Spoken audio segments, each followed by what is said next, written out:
1956ஆம் ஆண்டுல காலம் மாறி போச்சு திரைப்படம் திரைக்கு வருது. இந்த திரைப்படத்துல கள்ளம் கபடம் தெரியாதவனே என்ற பாடல் வந்து இடம்பெற்றிருக்கு. கள்ளம் கபடம் தெரியாதவனே உலகம் போவது புரியாதவனே.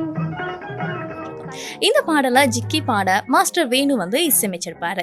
திரைப்படம் திரைக்கு வர்றதுக்கு முன்னாடியே இந்த பாடல் வெளியாகி மக்கள் மத்தியில ஒரு நல்ல வரவேற்பை பெற்ற பாடலா இருக்கு.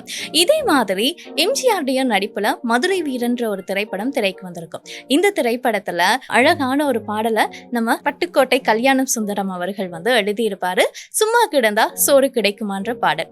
இந்த பாடலையுமே வந்து ஜி ராமநாதன் வந்து இசையமைச்சிருப்பாரு.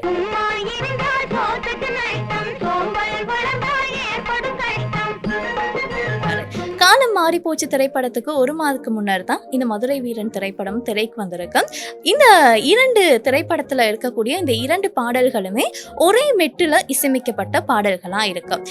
காலம் மாறி போச்சு திரைப்படத்தினுடைய தயாரிப்பாளரான ஏவி மெய்யப்ப செட்டியார் மதுரை வீரன் திரைப்படம் மீது வந்து ஒரு வழக்கை வந்து தொடுக்கிறாரு. அதாவது இந்த பாடல் வந்து எங்களுடைய பாடல் மாதிரியே இருக்குன்ற மாதிரி வழக்கு வந்து தொடுக்கிறாரு.